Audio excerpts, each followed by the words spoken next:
आइए जानते हैं छत्तीसगढ़ और भारत की हर जिले, हर क्षेत्र की आज की फटाफट बड़ी खबरें। साथ ही जानेंगे सरकार की नई घोषणाएं, नए नियम और आम जनता को 5,000 रुपए की मदद कब से मिलने वाली है। तो वीडियो को लाइक करें और चैनल को सब्सक्राइब जरूर करें, ताकि आप तक हर जरूरी खबर सबसे पहले पहुंचे।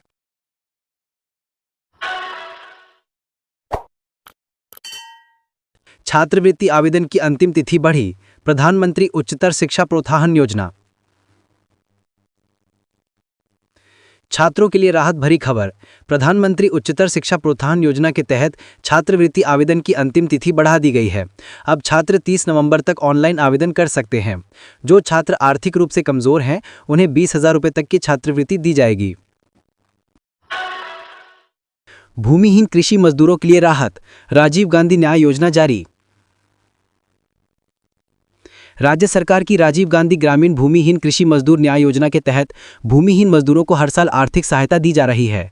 इस वर्ष सरकार ने कहा है कि नए लाभार्थियों का पंजीकरण जल्द शुरू होगा और दिसंबर से राशि जारी की जाएगी। 2 दिन कड़ाके की ठंड, फिर 3 डिग्री बढ़ेगा पारा। नमस्कार, मौसम विभाग ने एक बड़ा अपडेट जारी किया है। अगले 2 दिनों तक कड़ाके की ठंड पड़ने वाली है। उत्तर से आ रही बर्फीली हवा के कारण प्रदेश के कई हिस्सों में तापमान लगातार नीचे जा रहा है। सुबह और देर रात की ठिठुरन में और इजाफा होगा, जिससे लोगों को जरूरी सावधानियां बरतने की अपील की गई है। हालांकि राहत की बात यह है कि अगले 2 दिनों के बाद तापमान में करीब 3 डिग्री सेल्सियस की बढ़ोतरी देखने को मिलेगी। यानी अभी 2 दिन ठंड अपनी चरम पर होगी और उसके बाद धीरे धीरे मौसम सामान्य होने लगेगा। इस बीच स्वास्थ्य विभाग ने सलाह दी है कि सुबह शाम बाहर निकलते समय गर्म कपड़ों का उपयोग जरूर करें। बच्चों और बुजुर्गों की विशेष देखभाल करें। किसानों के लिए भी अलर्ट जारी किया गया है। कड़ाके की ठंड का असर सब्जियों और नर्सरी फसलों पर पड़ सकता है, इसलिए उचित संरक्षण रखें।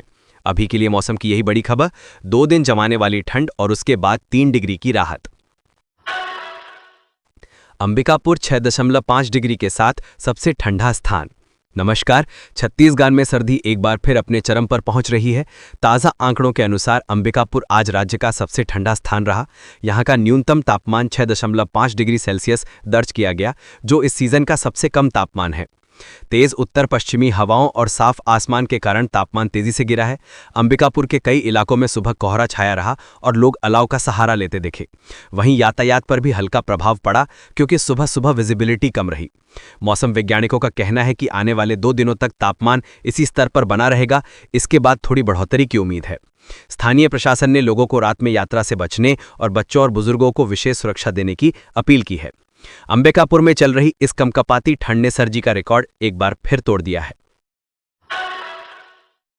उत्तरी मध्य छत्तीसगढ़ में शीतल लहर, लोग अलाव का सहारा ले रहे हैं।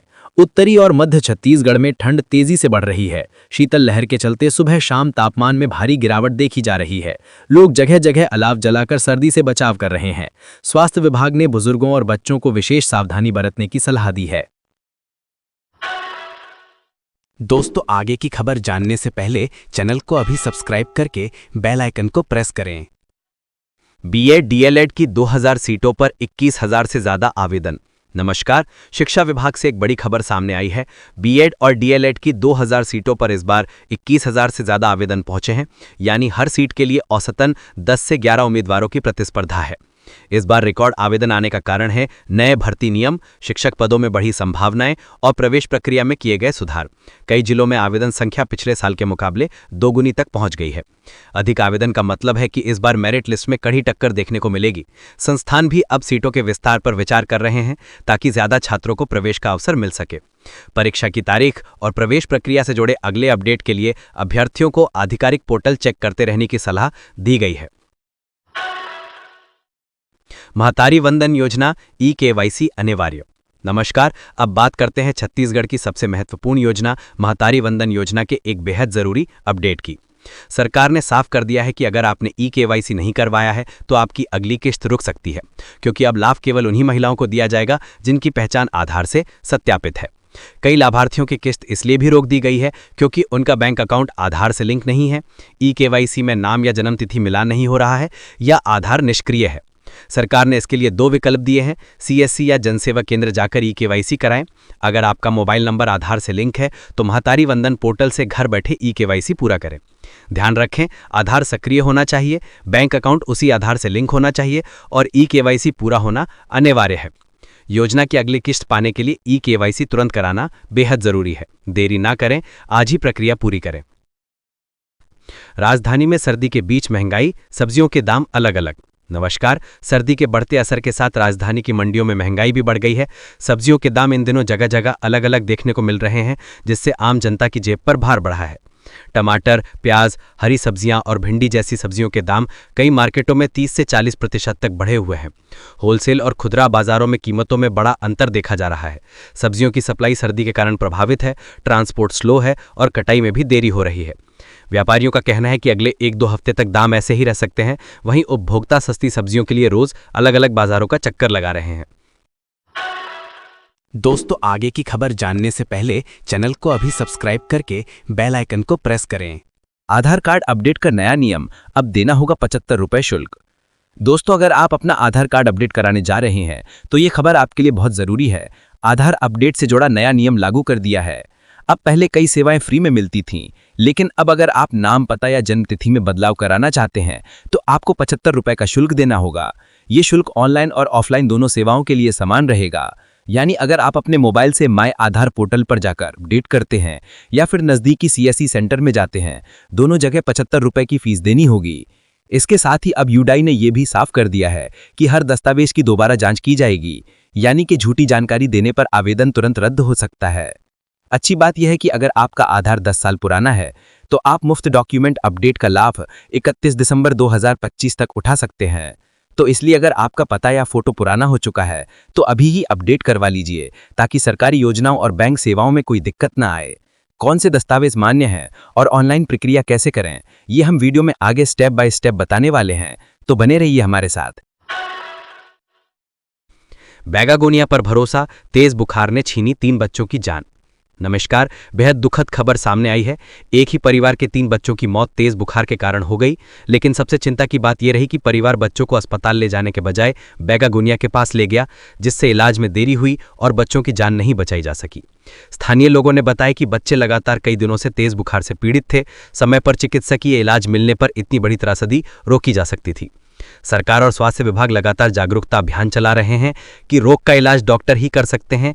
पारंपरिक तरीकों से इलाज में देरी होती है और जोखिम बढ़ जाता है। ये घटना समाज के लिए एक बड़ा सबक है कि बीमारी हल्की हो या गंभीर, समय पर डॉक्टर के पास जाना ही सबसे सुरक्षित उपाय है। छत्तीसगढ़, मध्य प्रदेश में 4 दिन फिर शीतल लहर। नमस्कार। मौसम विभाग ने छत्तीसगढ़ और मध्य प्रदेश दोनों राज्यों के लिए 4 दिन का शीतल लहर अलर्ट जारी किया है। उत्तर भारत से आ रही ठंडी हवाओं का असर अब इन राज्यों में भी तेजी से दिख रहा है। तापमान में अचानक गिरावट होगी और कई इलाकों में न्यूनतम तापमान 5 से 7 डिग्री तक पहुंच सकता है। सुबह शाम कोहरा और तेज ठंड के कारण जनजीवन प्रभावित हो सकता है। स्वास्थ्य विभाग ने बच्चों, बुजुर्गों और मरीजों को विशेष सावधानी बरतने की सलाह दी है। यातायात प्रभावित होने की संभावना है, इसलिए जरूरी हो तो ही सुबह यात्रा करें। मातृत्व सहायता, महिला श्रमिकों को 5,000 से 10,000 की मदद। नमस्कार। श्रमिक परिवारों के लिए एक महत्वपूर्ण जानकारी। सरकार द्वारा महिला श्रमिकों को मातृत्व सहायता प्रदान की जाती है। इस योजना के तहत बच्चे के जन्म पर 5,000 से 10,000 रुपये तक की आर्थिक मदद दी जाती है। इसका उद्देश्य है गर्भवती महिलाओं को आर्थिक सुरक्षा, प्रसव के दौरान खर्च में मदद और पोषण और स्वास्थ्य देखभाल को सुनिश्चित करना। इसका लाभ केवल पंजीकृत महिला श्रमिकों को मिलता है। इसके लिए पहचान पत्र, बैंक अकाउंट, आधार और प्रसूति संबंधी दस्तावेज जमा करने होते हैं। ये राशि सीधे महिला के बैंक अकाउंट में भेजी जाती है। सरकार का लक्ष्य है कि श्रमिक परिवारों में मातृत्व अवधि के दौरान किसी भी प्रकार की आर्थिक परेशानी न आए। धान की फर्जी खरीदी रोकने कलेक्टरों को आदेश। नमस्कार। धान खरीदी को पारदर्शी बनाने के लिए सरकार ने बड़ा कदम उठाया है। फर्जी धान खरीदी पर सख्त रोक लगाने के लिए कलेक्टरों को विशेष निर्देश जारी किए गए हैं। अब हर जिले में निगरानी बढ़ाई जाएगी। अवैध परिवहन, फर्जी रजिस्ट्रेशन और बिना पात्रता वाले किसानों द्वारा धान बेचने पर कार्यवाही होगी। कलेक्टरों को आदेश है कि खरीदी केंद्रों की जांच करें, संदिग्ध वाहनों पर नजर रखें और गलत तरीके से खरीदे गए धान पर तुरंत कार्यवाही करें। सरकार का उद्देश्य है कि केवल असली किसानों को ही उचित मूल्य मिले और किसी भी प्रकार की धांधली ना हो। सहकारी समिति के 14 कर्मचारी बर्खास्त। नमस्कार। धान खरीदी में लापरवाही और अनियमितता को लेकर बड़ी कार्यवाही की गई है। एक सहकारी समिति के प्रभारी प्रबंधक सहित 14 कर्मचारियों को तत्काल प्रभाव से बर्खास्त कर दिया गया है। इन पर आरोप था कि वे धान खरीदी कार्य से इनकार कर रहे थे और कई नियमों का पालन नहीं कर रहे थे। सरकार ने इसे गंभीर माना और अति आवश्यक सेवा अनुरक्षण कानून यानी ESMA के तहत कार्यवाही की है। धान खरीदी जैसे महत्वपूर्ण कार्य में लापरवाही बर्दाश्त नहीं की जाएगी। सरकार ने चेतावनी दी है कि आगे भी ऐसी गड़बड़ी मिली तो कठोर कदम उठाए जाएंगे। बांग्लादेश की पूर्व PM शेख हसीना को मौत की सजा। नमस्कार। अंतर्राष्ट्रीय खबर में बड़ी हलचल। बांग्लादेश की पूर्व प्रधानमंत्री शेख हसीना को अदालत ने मौत की सजा सुनाई है। यह फैसला एक पुराने मामले में आया है जिसमें गंभीर आरोप लगे थे। फैसले के बाद पूरे बांग्लादेश में राजनीतिक तनाव बढ़ गया है। समर्थकों और विपक्ष में भारी असंतोष देखा जा रहा है। अंतर्राष्ट्रीय स्तर पर भी इस निर्णय को लेकर प्रतिक्रियाएं आ रही हैं और कई देशों ने राजनीतिक स्थिरता की अपील की है। इस मामले में आगे क्या होता है, दुनिया की नजरें बांग्लादेश पर टिकी हुई हैं। श्रमिकों के बच्चों को शिक्षा सहायता। नमस्कार। श्रमिक परिवारों के बच्चों के लिए सरकार की शिक्षा सहायता योजना काफी उपयोगी है। इसके तहत बच्चों को 2000 से 20,000 रुपए तक की छात्रवृत्ति दी जाती है। ये राशि स्कूल से कॉलेज तक की पढ़ाई में मदद करती है। किताबें, फीस, यूनिफॉर्म और अन्य शैक्षणिक जरूरतें। ये लाभ केवल पंजीकृत श्रमिकों के बच्चों को मिलता है। सरकार का उद्देश्य है कि आर्थिक तंगी के कारण कोई बच्चा पढ़ाई से वंचित न हो। धान मंडी नए टोकन नियम। नमस्कार। धान खरीदी के लिए जारी किए गए नए टोकन नियम अब लागू हो गए हैं। इस बार किसान की भूमि के आधार पर टोकन की संख्या तय की गई है। सबसे पहले सीमांत कृषक 0 से 2 एकड़, इन्हें 1 टोकन मिलेगा। लघु कृषक 2 से 10 एकड़, इन किसानों को 2 टोकन दिए जाएंगे। दीर्घ या बड़े कृषक 10 एकड़ से अधिक, उनको अधिकतम 3 टोकन जारी होंगे। सरकार का कहना है कि इस नियम से खरीदी में भीड़ कम होगी, पारदर्शिता बढ़ेगी और सभी किसानों को समय पर अवसर मिलेगा। किसान अपने टोकन के आधार पर ही धान लेकर केंद्र पहुंचे, अन्यथा खरीदी संभव नहीं होगी।